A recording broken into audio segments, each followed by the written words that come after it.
terobosan pemerintah ke depan untuk bagaimana mengapresiasi para pemain diaspora ataupun pemain tim nasional kita.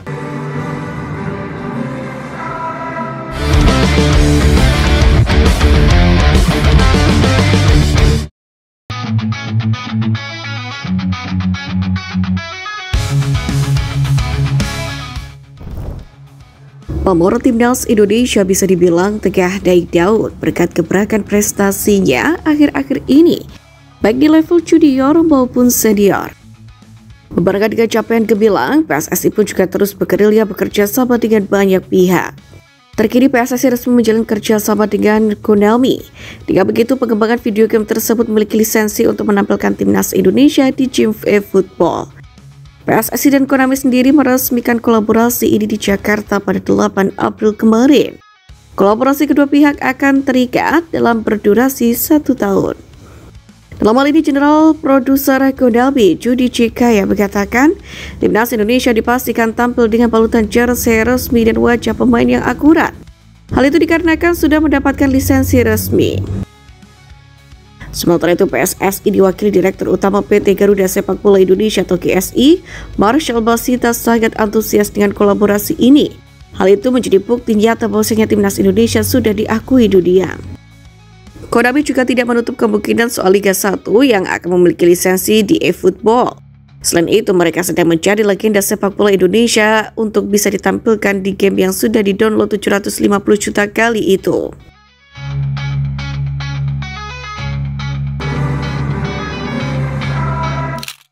Beberapa waktu belakangan ini, sepak bola Indonesia termasuk tim nasionalnya memang terus menunjukkan perbaikan dan peningkatan dari segi materi pemain hingga prestasinya.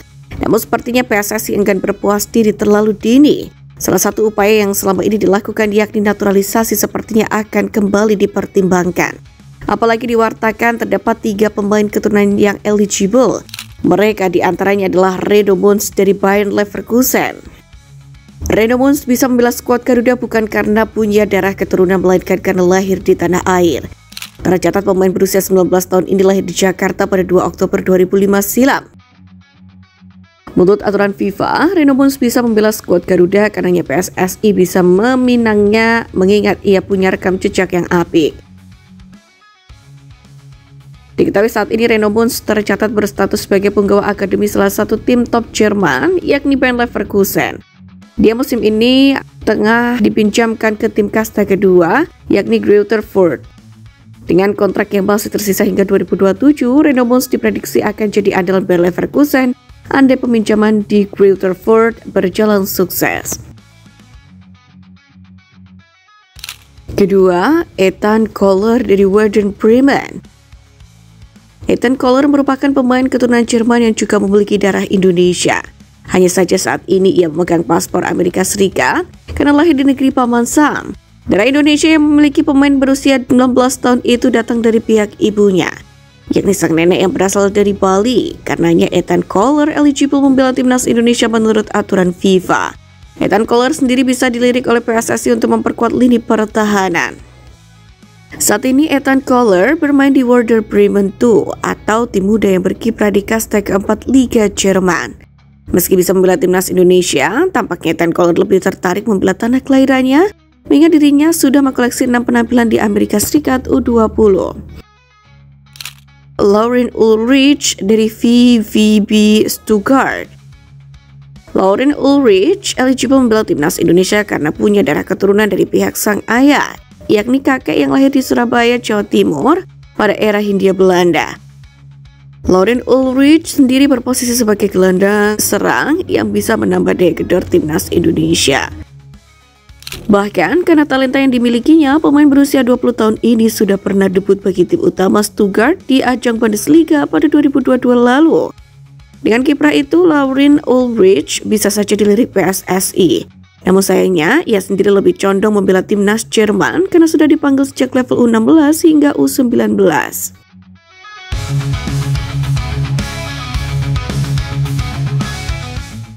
Semenjak jalur naturalisasi dipilih sebagai salah satu jalan peningkatan kualitas Timnas Indonesia, memang seluruh pelatih yang menangani dari kelompok umur hingga senior terbuka, tak terkecuali Nova Arianto. Hal ini dibuktikan salah satunya dengan keberadaan Matthew Baker. Bahkan penampilan anak muda blasteran Australia Indonesia itu di lini belakang begitu mempesona. Tak pernah lega sepanjang pertandingan beberapa kali merengsek ke depan membantu serangan. Pemain kelahiran 13 Mei 2009 itu menjelma menjadi aktor penting di balik kesuksesan Garuda Muda di laga pertama grup C Piala Asia U17 kemarin. Tak jarang pemain berdarah Batak dari garis ibu ini harus berduel sampai jatuh bangun guna menahan gempuran penyerang-penyerang Korsel yang unggul secara postur. Perannya yang sangat krusial pun mengharuskan pemain kepunyaan Melbourne City itu harus sering-sering melihat ke pinggir lapangan guna mendapatkan instruksi dari sang pelatih Nova Arianto. Nova Arianto sendiri memang sangat mengandalkan tukang jagal berwajah dingin ini. Keahliannya membaca pergerakan lawan serta naluri menyerangnya yang mumpuni membuat Matthew Baker tipikal pemain bertahan di era sepak bola modern ini. Uniknya, meski dedikasi dan nasionalisme para pemain diaspora setara dengan para pemain yang lahir dan besar di Indonesia, namun masih saja ada pihak yang mempertanyakannya. Bahkan mantan pelatih timnas Indonesia kelompok umur Fakri Husaini pernah mengeluarkan statement seperti kurang setuju dengan program naturalisasi demi mendongkrak prestasi. Bahkan ia pernah meminta agar penggemar sepak bola Indonesia tidak terlalu memuji pemain naturalisasi secara berlebihan, karena menurutnya hal itu bisa menyakiti pemain lokal.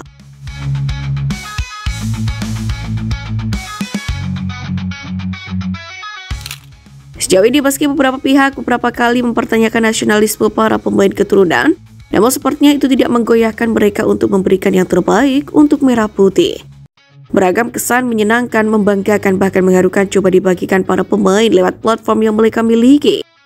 Hal serupa rupanya pun juga coba dilakukan oleh pemain naturalisasi timnas Malaysia, Gabriel Palmeiro. Pemain klub mediocre Liga Spanyol itu menjadi salah satu amunisi timnas Malaysia untuk berlaga di kualifikasi Piala Asia 2027. Ia pun memiliki kesan tersendiri setelah bergabung dengan Harimau Malaya.